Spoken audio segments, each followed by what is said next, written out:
Let us now discuss about the thermodynamics of phase transition. Now, as we said that the natural choice is to take the Gibbs free energy, and we are going to ask this question, how the Gibbs free energy changes.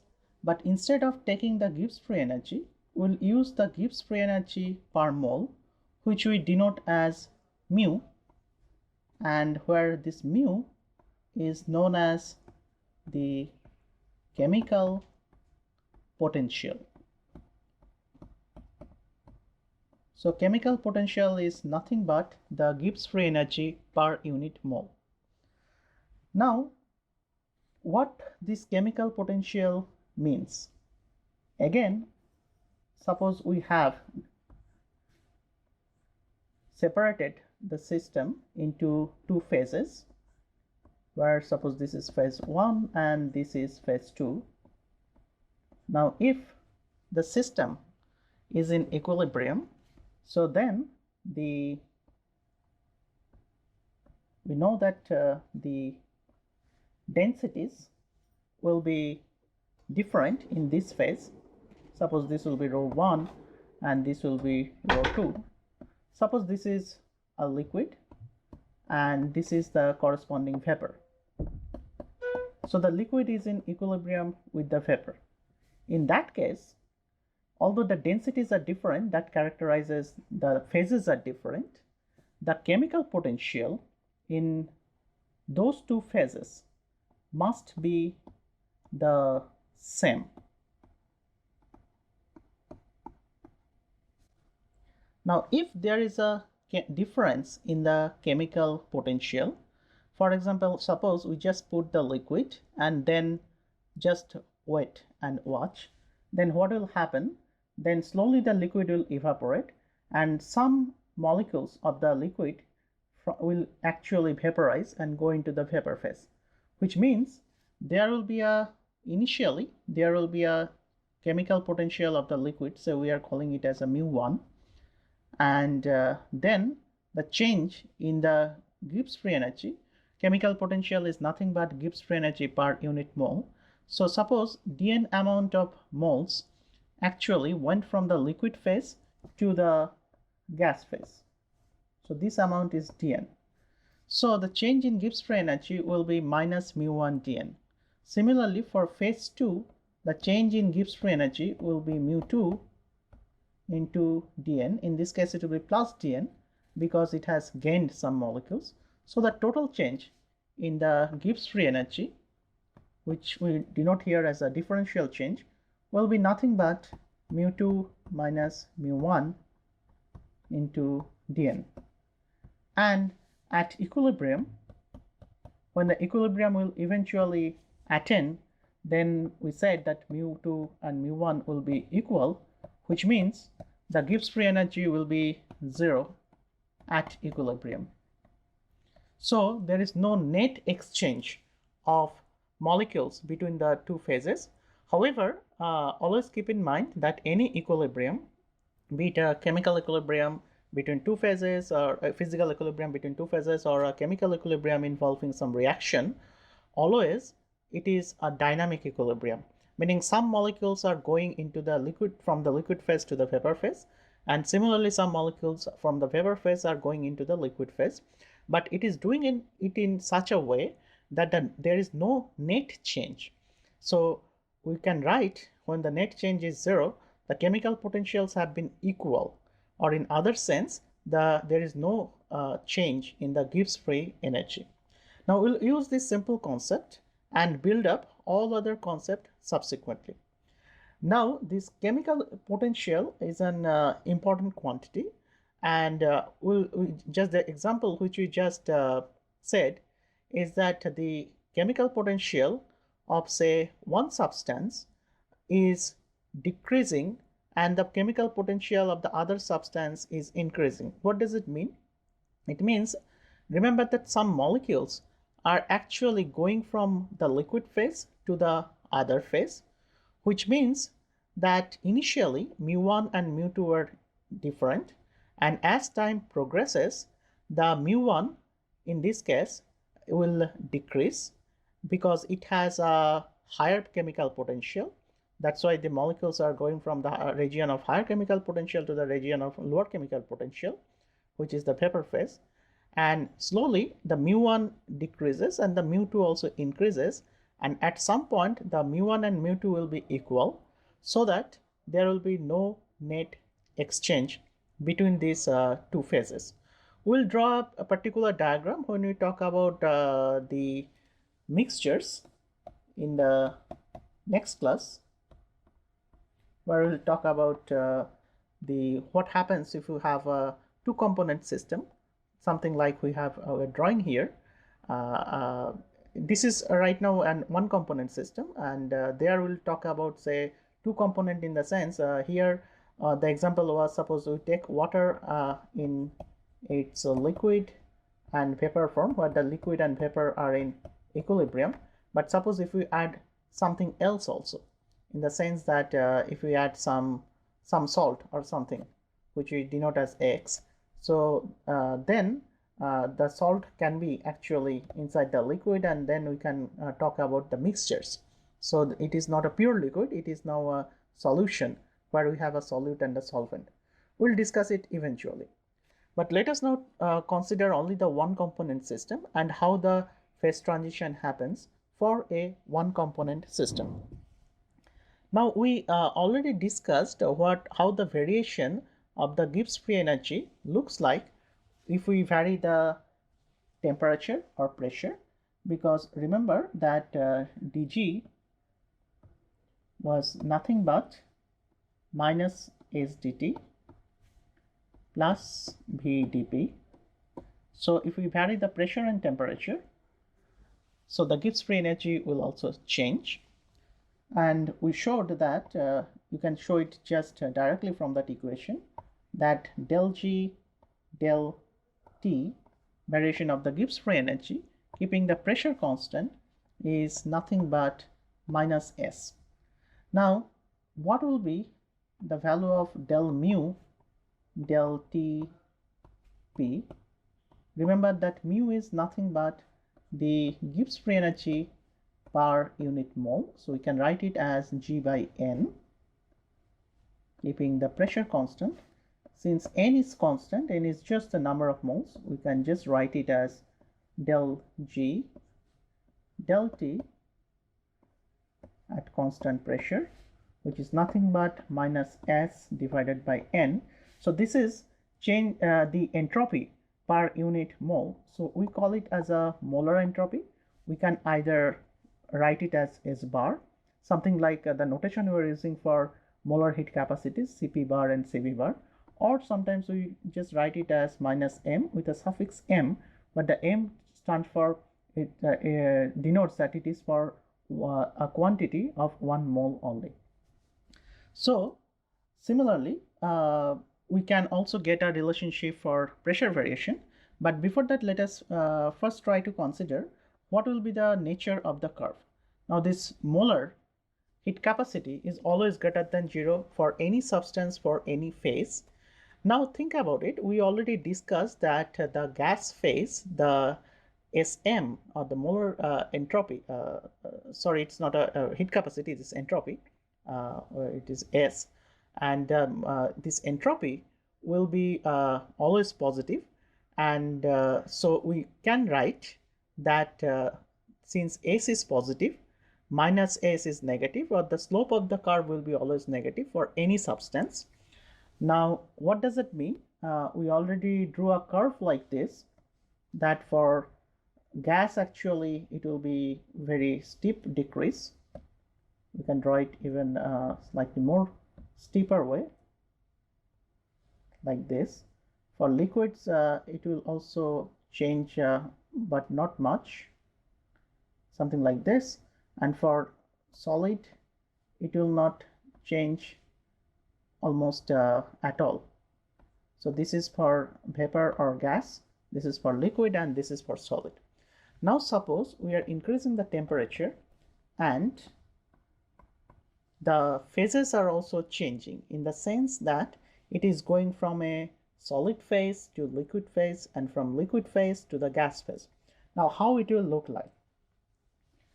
then you can always argue that suppose initially at low temperature the solid was the more stable form, and the variation of the pressure with temperature, which is the del or the variation of the Gibbs free energy with pressure. In this case, actually, we are not plotting the pressure. Remember, it will be the Gibbs free energy, and in this case, we are just plotting the mu, which is the chemical potential. So for solid, because at low temperature in this region, we'll have the existence of solid only, so it will change a little, and then when it starts forming the liquid, then there will be a sudden change in the slope of del G del T P, and that temperature is nothing but the melting temperature, which we can call as T melting. And then when the liquid starts forming the vapor at the boiling temperature, so you'll have even a steeper curve where this temperature is nothing but the boiling temperature. We can write it as suffix b. Similarly, we could write it as suffix m. Don't get confused with the suffix m here, which stands for 1 mole, and here it stands for the melting. It's a melting temperature, and b for it's a boiling temperature. Now the melting temperature is also the freezing temperature. So if you think the reverse process, that we are going from liquid to the solid, so the liquid freezes into the solid just like the solid melts into the liquid. So this region is nothing but the region where actually the solid is present, or the solid is the most stable form. Similarly, this region is the liquid region, and this region is the vapor region. So we can see how the chemical potential changes as we make a transformation from say low temperature to high temperature, where the system undergoes from a solid phase to a vapor phase through a liquid phase. Now we can think of the effect of pressure under this condition, and in a similar way we can say that how the this pressure effect will be manifested.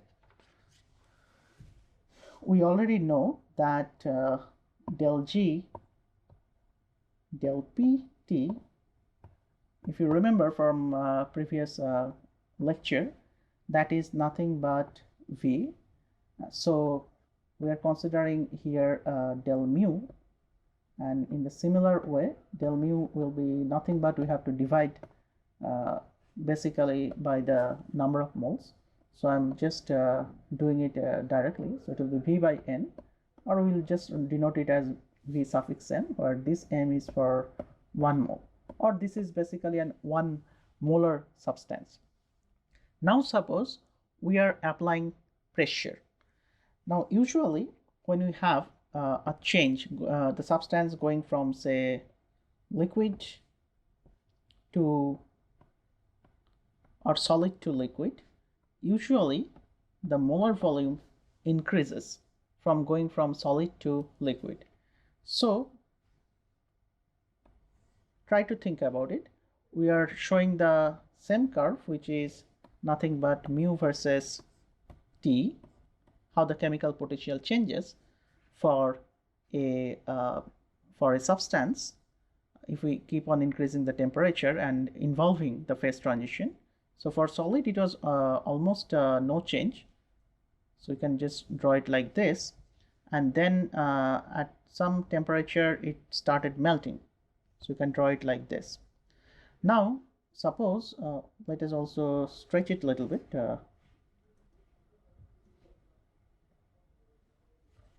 and also stretch this line a little bit.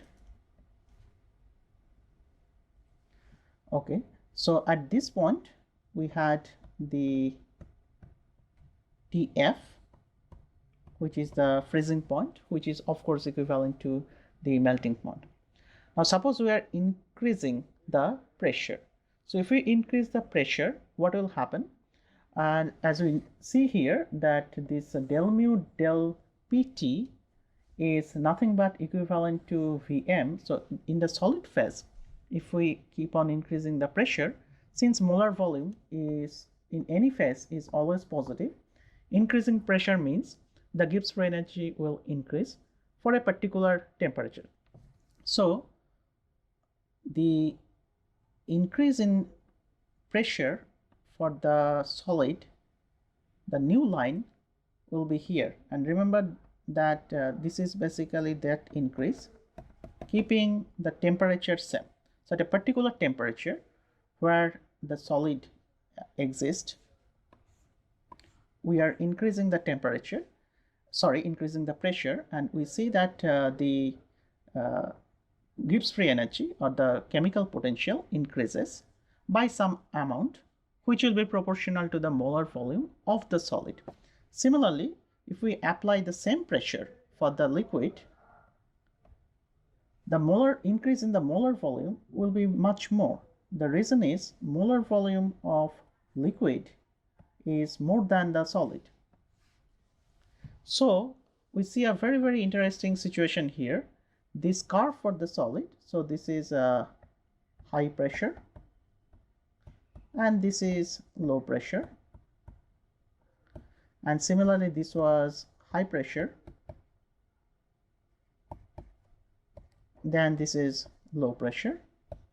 So what we see here, earlier the curves at the low pressure were crossing here, and now at high pressure the curves are crossing here, which means the freezing point will now be shifted towards right. So by applying pressure, we see that it causes an enhancement in the freezing point or melting point. Those are all equivalent. So for example, if the substance was melting at say 50 degrees centigrade, and now it is melting at say with the increased pressure, it is melting at 60 degrees centigrade, something like that. It happened because we chose a particular condition that the molar volume of the liquid is greater than the molar volume of the solid. Now think about a situation where the molar volume of the liquid is less than the molar volume of the solid, and we already know that this happens in the case of water. Now for water, the curve definitely will look like something like that. As before, suppose we had a solid and liquid solid and liquid variations like this. Now we'll have an interesting situation here. So if we apply pressure, this is mu versus T curve, and this was suppose the freezing point. And if we now apply pressure, now the molar volume of the solid will increase, because remember in either case, whether this condition is valid, whether the molar volume of liquid is less than the solid or molar volume of liquid is greater than the solid, this condition is always true. The molar volumes are always positive, which means if I apply pressure, it will increase. Now the question is how much it is increasing in the solid phase compared to the liquid phase. That changes. In the earlier case, the solid phase or increase in the solid phase or change in the molar volume in the solid phase was little compared to the liquid phase. In this case, we'll have just the opposite scenario. Suppose this is the increase of the molar volume at some constant pressure. Now for the liquid, let us suppose that the change in the molar volume is very little. So this is the change in the molar volume. Now you can see the curves were crossing earlier here. Now they are crossing here. So not here, sorry, they are crossing, this is the upper curve. They are now crossing here at this point. So we have very interesting situation that the new freezing point has now shifted towards left. Earlier case it was basically shifting towards right. We could have called it as Tf prime, and now Tf prime is here. So we see that the freezing point of some substance for example, water is lowered as we apply the pressure. Now you have experienced it. If you suppose take two cubes of ice, you bring them together and then just press them very hard. So what will happen at their interface here, the pressure will be very high, and if you can maintain the pressure in such an extent that suppose your the temperature which you are sitting is somewhere here.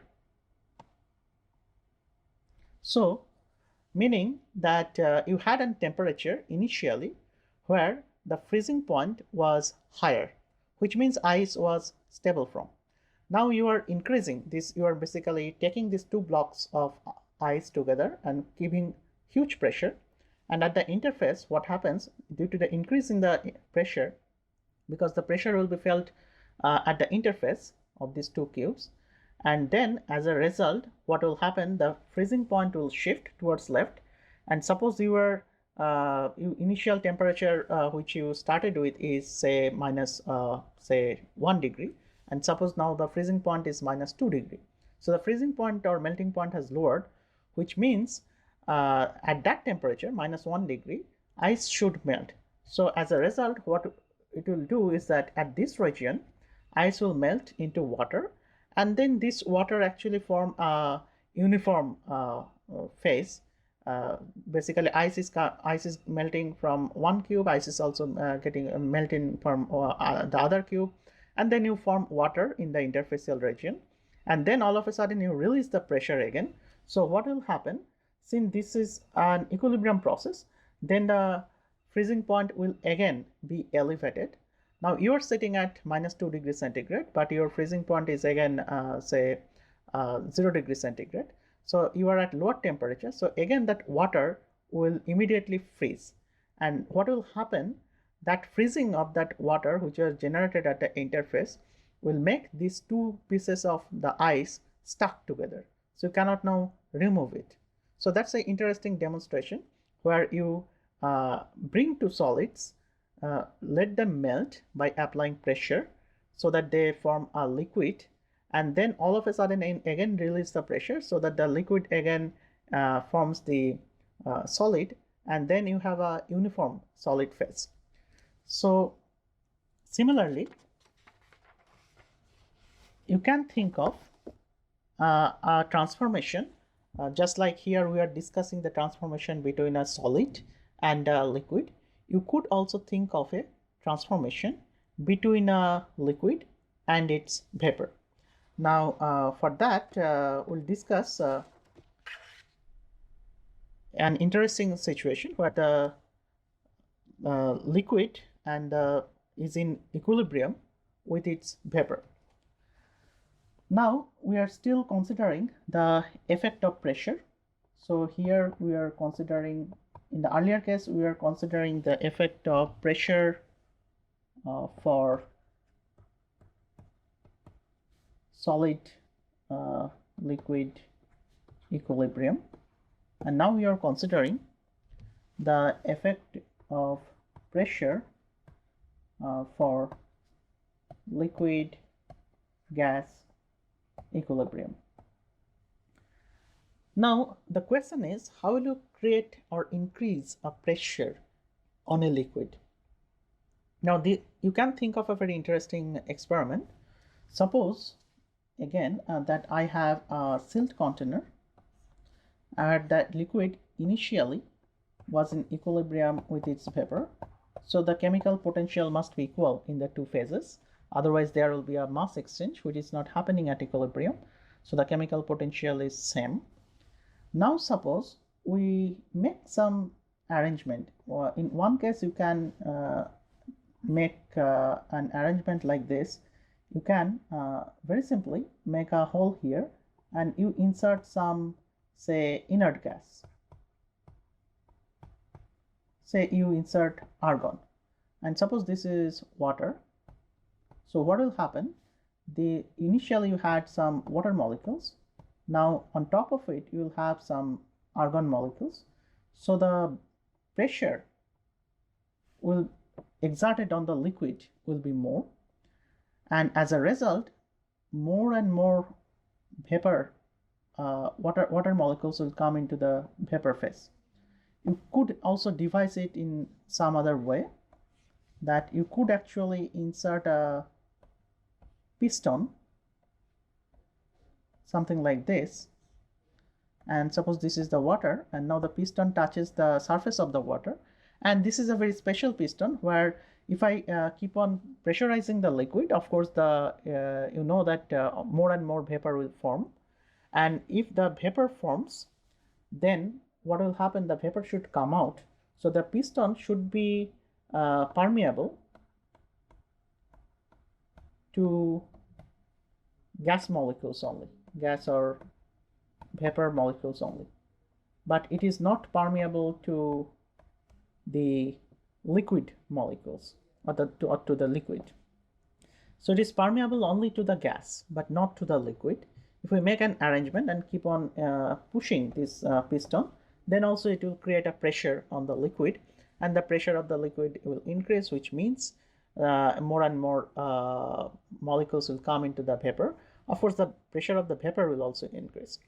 Now that's a demonstration of how we can increase the pressure for a system consisting of a liquid in equilibrium with its vapor. Now let us consider, here actually there is no inert gas, only vapor. Now we would like to formulate the situation.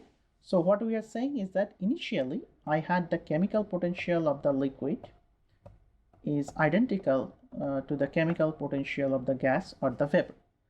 Now suppose in this change we make something where we write that the change in the chemical potential for the liquid as d mu also should be identical to the change in the chemical potential of the gas if after application of the pressure the system comes to a new equilibrium.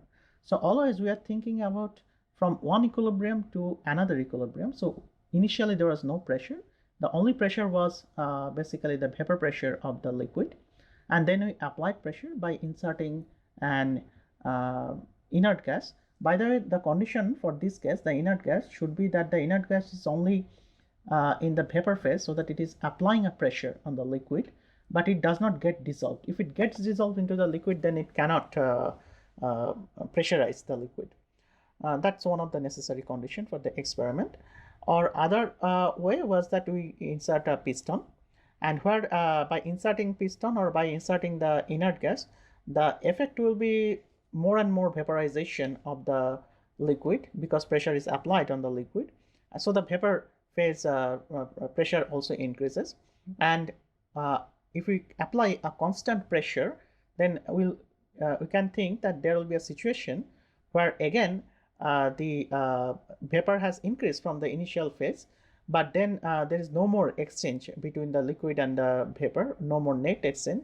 Then again we have the same chemical potential, which we could write as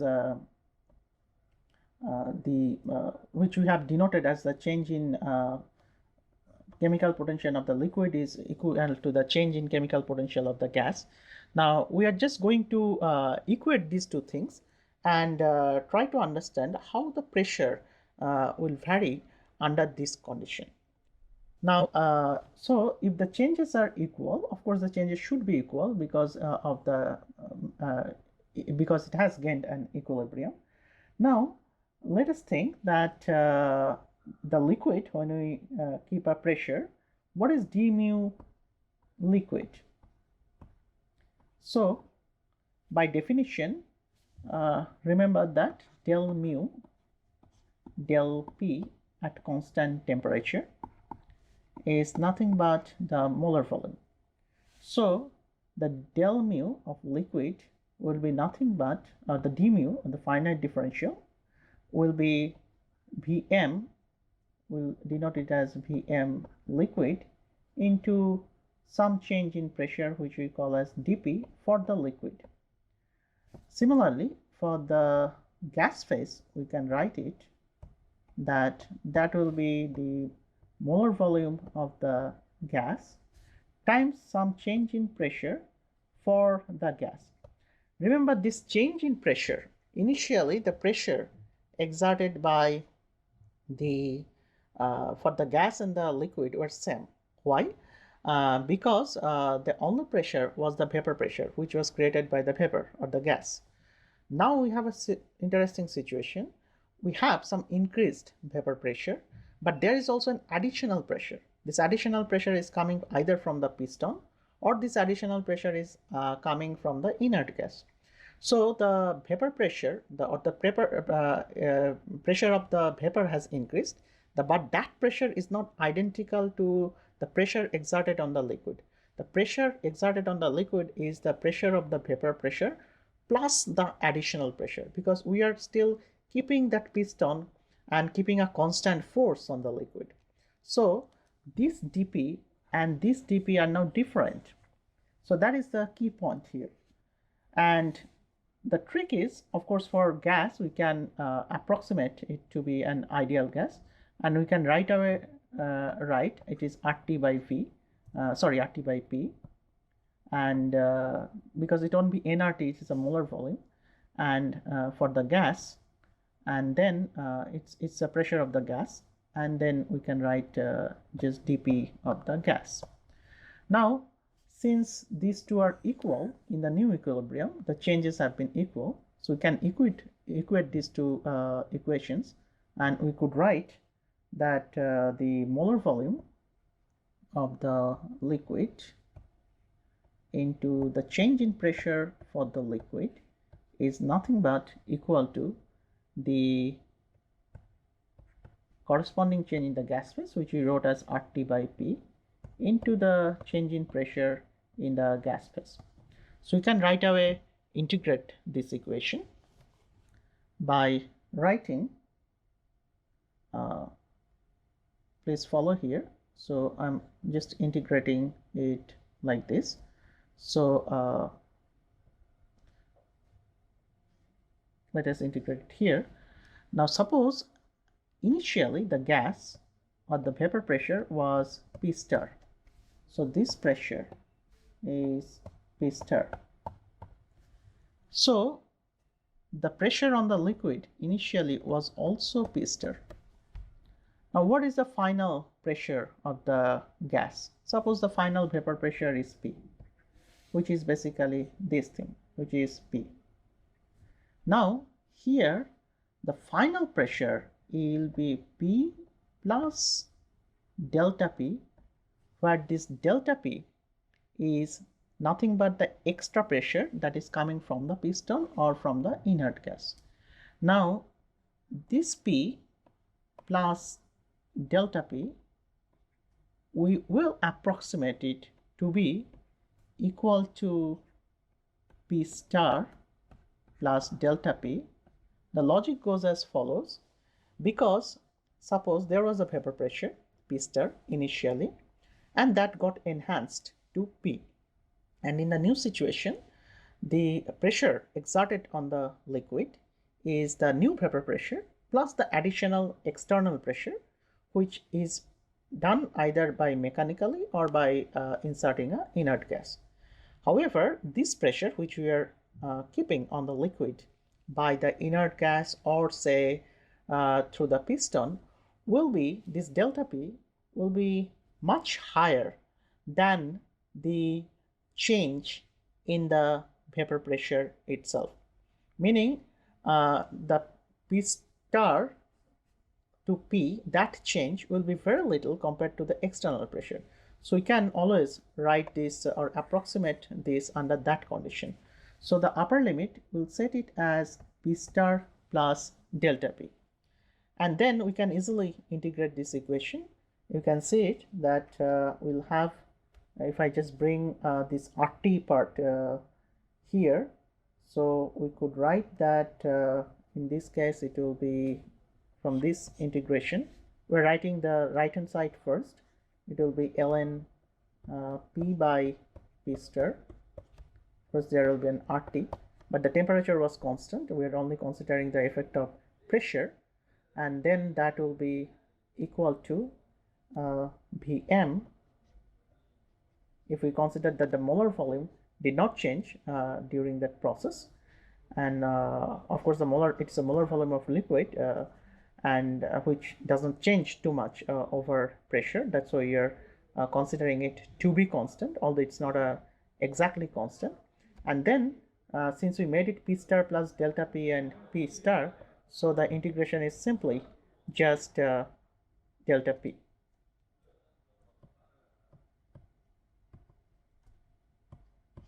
So we can just rearrange. We can just put this RT here and write instead of the logarithmic form as an exponential form, so that we can get the pressure of the gas or the vapor, which means actually the final vapor pressure, is the initial vapor pressure, okay, times e to the power Vm of the liquid phase into delta P divided by RT.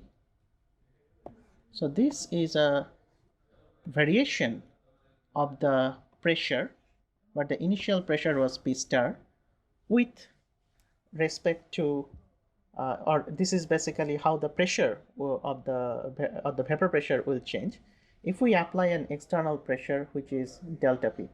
So as you can see that if we keep on applying the pressure, which is delta P, which is coming through the piston or through the inert gas, we see that the pressure of the vapor pressure actually increases exponentially. So it's a huge increase we can create in the vapor pressure. So here always keep in mind that we got this equation by making this assumption, which is a fair enough assumption, because the external pressure which we are exerting is much more than the little change in the vapor pressure, which was caused by vaporizing the liquid more by applying the external pressure. Now let us consider another interesting application where we will talk about now the variation of the Gibbs free energy for say two phases, where the phases we denote as say alpha and beta. Now as before we already discussed the phase boundaries and other things. We showed you the diagrams for phase transition. So we will now try to give a explanation from the Gibbs free energy point of view. What about the phase boundaries? How they will look like? Will they look like they'll vary as a linearly, or there will be some nonlinear variation? How will be the explicit nature of these curves? So to understand that, let us first start with our original equation. As you know that dg is minus sdt plus vdp, and similarly we could write, because we are right now using the language of chemical potential. So instead of chemical Gibbs free energy, we can write actually chemical potential per unit Gibbs free energy per unit mole, which is nothing but the chemical potential. So the corresponding equation for chemical potential will be nothing but we're dividing both sides here by the number of moles. So it will be minus Sm, which is the molar entropy, plus it will be Vm, which is the molar volume. Now at equilibrium, suppose there are two phases. One phase I call as alpha and the other phase I call as beta. These alpha and beta are in equilibrium, and so at equilibrium the change in alpha phase must be compensated by an equal change in the beta phase. So that is the condition for equilibrium. So this is the condition when we are sitting on those lines which separate the phases. So that's very important. Meaning, suppose I have an arbitrary line. Suppose this is a phase boundary in the pressure temperature plot, and where one phase exists as alpha, one phase exists as beta. And the question is, if I increase the pressure, suppose initially I had some pressure, say this pressure, and this temperature, where the point was lying on the phase boundary. Now if I increase the pressure, I have to also increase the temperature to again go to the same condition, where basically the chemical potential of alpha and beta are equal. So the chemical potential of alpha and beta are equal only along this line. In this region, the chemical potential of alpha is lower than beta. In this region, or in these pressure temperature combinations, the chemical potential of the beta is lower. That's why beta is the more stable phase here and alpha is the more stable phase here.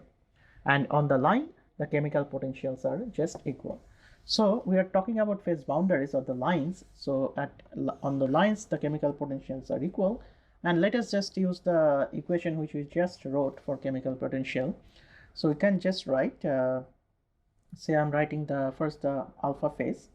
So minus S molar volume for alpha dt plus the molar volume of alpha dp should be equal to minus S molar entropy of the beta phase into dt plus molar volume of the beta phase into dp.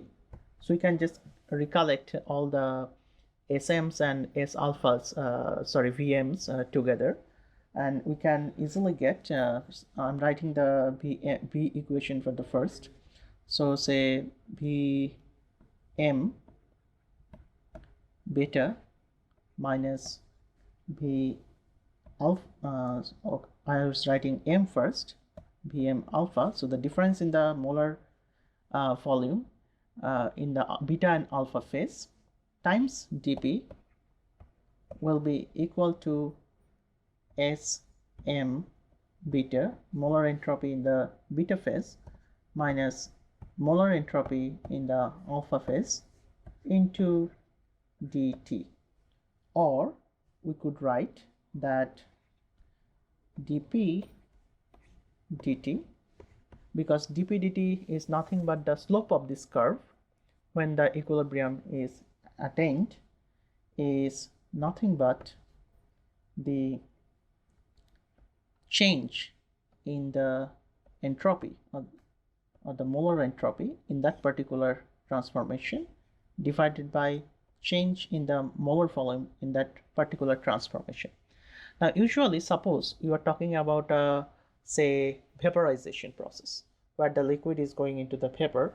So then we can actually use the subscript or subscript as a vapor, but we cannot write it as S vapor because it is meaningless. It's a vaporization is a process, which means it happens during the transformation. So what we'll write instead, we'll write this transformation as with a small suffix that it is delta vaporization of S. We'll not write delta S vaporization, and we'll use the molar sign. So in general, we are just writing it as a trans, meaning it is some transformation. For vaporization, it will be we'll just use it as VAP for denote, or it can be sublimation, it can be any other process. Now what we ultimately get from this, for example, suppose we are talking about solid to liquid transformation, which is nothing but known as fusion. Now when we talk about fusion, then this quantity dp dt is nothing but delta fusion S divided by delta fusion of V, and these are all molar quantities. But remember that if we do a phase transformation at constant pressure, then TdS is nothing but the Q reversible, and which in this case, since it is a constant pressure process, it is nothing but the enthalpy associated with that. So instead of writing the S, we could actually write it as delta S. T delta S will be nothing but delta H. So we can use this relation and write, instead of delta S, we'll be writing as delta H by T. So it is delta fusion of the change in enthalpy due to fusion divided by the corresponding change in the molar volume, and in this case it's a molar entropy, a molar enthalpy. So as you can see that usually this delta fusion of this quantity has to be greater than 0, because whenever you are doing, say, solid to liquid, which is a fusion process, it will melt, and then actually the heat content and the associated enthalpy change will be more, because you are supplying heat to the system. Similarly, the molar volume, or any change in the fusion, that is now interesting quantity when you go from solid to liquid, whether the molar volume is increasing or decreasing. Something like we discussed just before, that if I apply pressure, how it will look like. And we showed that in the mu versus T curve, that for water, where actually the opposite trend is happened, the freezing point actually drops from the actual freezing point if we apply more pressure. In this case, we are now trying to plot it in the pressure temperature plot, where usually we show all the phase transformations. Instead of showing it on the mu versus T plot, we are showing it on the P versus T plot. Which and remember that all the phase diagrams are drawn in pressure versus temperature plot, where we get all the critical points, triple points, and many other interesting things. So now it depends on whether this thing is positive or not. If this is positive, then the slope of the curve, which is dp dt, will be positive. So I have solid here, I have liquid here, and this is a pressure versus temperature curve. So this is observed when, for example, for carbon dioxide, which we just discussed, that pressure solid liquid phase boundary was had a positive slope, which means dp dt was 0, which means actually the change in the molar volume going from solid to liquid was actually positive. However, for water, we had just the opposite situation. And remember that delta H fusion is always positive for if it is for carbon dioxide or for water, because you are doing a melting process, so you are supplying heat, so that has to be positive. But for water, this will be just opposite. So what we will have is something like this, but the solid exists here, liquid exists here, and going from solid to liquid, you see a negative slope.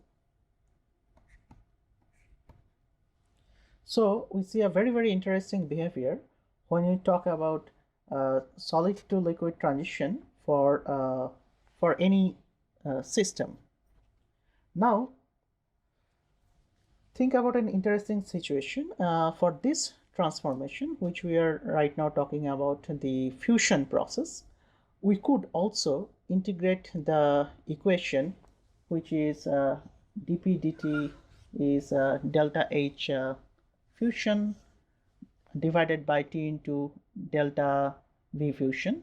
You should not call it as a delta V fusion. It means actually delta fusion of Vm. So if we want to write it or integrate it, we can easily do it. So suppose we had an initial pressure, which is P star, going to a final pressure, which is P, and then we have the, say for example, vaporization or fusion, whichever process we are considering, divided by here we'll have T into delta fusion into molar volume. And usually during the change of the transformation, we are assuming this is more or less constant, meaning this change is not the slope of the curve is positive or negative, but it is a very steep slope, in a sense it's not changing too much. And then we can integrate it. This is nothing but dt over T. Say the temperature is going from T star to T, and then what we have here is P is nothing but equal to P star plus, we have actually taken P minus P star and moved the P star in the other side, and we have that the fusion, change in enthalpy due to fusion, and change in the molar volume due to fusion, and we have ln T by T star. But since we are considering only as, say, a very small change in temperature, suppose we are considering only this much change and asking what is the change of the curve dp dt here, so then we can or what is the slope of the curve dp dt here, so we can say that we can make an approximation. We can write ln x if the x is small, or if the x is small, we can write ln 1 plus x as almost equal to x. So that condition will just apply. So we're just writing it very cleverly as delta fusion h divided by t into delta fusion Vm, and within the ln we are just writing it as 1 plus t minus t star divided by t star. So basically we added 1 and subtracted 1, and then we can easily write it. So this is my x right now, so we could write it as basically p is nothing but p star plus delta fusion h, which is a molar quantity, and t into delta v fusion, sorry, it will be delta fusion v molar quantity, and which is multiplied by t minus t star. So this is a very interesting equation which was actually put forward by Thomson, but it's not William Thomson or Lord Kelvin. It's basically John Thomson, which is the brother of William Thomson, who was the brother of William Thomson. So we see that this is a very interesting equation where we can actually talk about how the pressure changes during the process of fusion when the solid is going into the liquid. Now, as I have drawn here, you can see already we have drawn it as a linear, but the linearity is only an approximation. So the curve actually is nonlinear, but over a small range of temperature, you can approximate it is linear. So we showed that this change in the volume or the molar volume is can be positive or negative depending on the substance. For ice it is negative, for carbon dioxide it is positive. So the solid liquid phase boundary, at the solid liquid phase boundary, the slope of the curve is positive for carbon dioxide but negative for water. Now, just like we discussed the vapor sublimation process or fusion process, not the sublimation process, it's a fusion process. This is going from solid to liquid. Sublimation is going from solid to vapor. So we can also talk about sublimation in the similar way. So let us now talk about the vaporization process, where basically the liquid is going into the vapor. Now, all we are going to do is the same treatment, but we now have one phase, which is vapor phase, and we can just use the ideal gas equation, and that is the purpose of doing this thing. So what we are going to do is dp dt, which is delta vaporization. As before, we are using the similar notation, divided by T into delta vaporization Pm. And now this delta vaporization, think about it. What is that change in the molar volume due to vaporization? This is nothing but the molar volume of the gas or vapor minus the molar volume of the liquid. And since the molar volume of the gas is much larger than the molar volume of the liquid, we can just approximate it to be the molar volume of the gas itself. So we can write it, further assuming that it is behaving as an ideal gas, we can write it as delta of molar enthalpy change for vaporization divided by T, and then this quantity we can further approximate as RT by P. It's a molar quantity, that's why I'm writing RT by P, not nRT by P. You could write it as RT by P. So this P will go into the denominator, in the numerator here, so denominator on the left hand side, so we can easily figure out. So it will be dP by P is delta vaporization HM divided by RT square. So as before, we can integrate from some initial pressure which is P star corresponding to a temperature T star going to a pressure P and temperature T, and the left hand side will be ln P by P star right away, and the right hand side is now delta vaporization HM divided by R, and then there will be a integration of 1 over T square is a minus 1 over T, so I'll have a minus sign here, and I'll have 1 over T minus 1 over T star, or we could include the minus sign inside and write 1 over T star minus 1 over T. So then we found a very interesting equation that how the pressure varies with respect to change in temperature, and it is nothing but e to the power minus delta vaporization molar volume divided by R times 1 by T minus 1 by T star. Now this equation is known as Clausius-Clapeyron equation.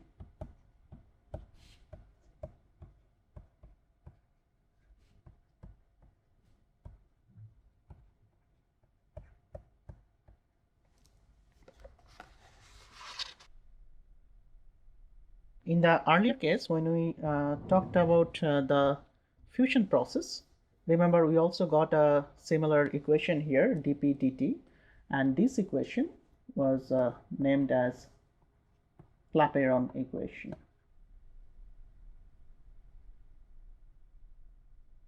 The Clapeyron equation talks about the melting process or the fusion process, and it talks about the slope, and we saw that it goes as P is equal to P star into delta H divided by T into delta V into T minus T star. So it is a linear varying with the temperature. But when we moment to introduce the gas, since we are using an ideal gas equation where actually the pressure is inversely proportional to the volume, and that leads to a very interesting situation. And we can actually plot now the Clausius-Clapeyron, following the Clausius-Clapeyron equation, how it looks like. So the liquid vapor boundary look like something like this. So it will be liquid and it will be the gas or the vapor. So together you can now think of that if we want to write it, all the different transformations, which is melting or fusion, then vaporization, and also there is sublimation, but for sublimation it will be similar like the melting because it is between two condensed phases. As we it's not between two condensed phases, it's from one condensed phase going to the gas phase. So just like our treatment of Clausius-Clapeyron equation, which is going from liquid to the vapor, if we consider the solid to the vapor, then you will also see that for the vapor phase we can again write write it in terms of the ideal gas equation, and then we'll get a logarithmic relation, which means actually we'll get an exponential function for change in pressure as a function of temperature. So if following the Clausius-Clapeyron as well as the Clapeyron equation, if we want to plot the pressure and the temperature at very low temperature, of course, in this case, usually the solid form will be the more stable, and this will be the solid form, and this will be the gas situation because it is very high temperature, and in between we'll have the liquid phase. And initially from solid to gas, it should be something like an exponential thing. We have not discussed it. It is the sublimation process, but it follows the same logic. Just like between gas and liquid, it will be similar. And then the triple point will reach, and then there will be a solid to gas equilibrium, and where also the we'll get a similar exponential like behavior, but it will be slightly more flatter, in the sense this curve will be slightly more steep, this solid to gas, because the reason is there is a huge change in the from going from solid to gas. And then between the solid and liquid, the slope will be almost linear, and it will be positive if the change in the molar volume going from solid to liquid is positive, or it could be slightly negative, something like we discussed for water. So then this will be the critical point, and this will be the triple point. So now we see that using a very interesting or very lucid thermodynamic argument, starting from the Gibbs free energy change at constant pressure and temperature, we get the conditions for equilibrium, and then we ask this question, how basically if we vary the pressure or temperature, how the Gibbs free energy per unit mole, which is the chemical potential, changes. And based on that argument, we try to calculate the quantity, how the pressure changes with temperature as we make the phase transformation, which means how the phase boundaries, or what are the equations for the phase boundary. So all these equations, the Clausius-Clapeyron equation or the Clausius-Clapeyron equation, describe the equation of these curves. Which curves? Those curves which separate the phases, or separate as or acts as a boundary between the different phases.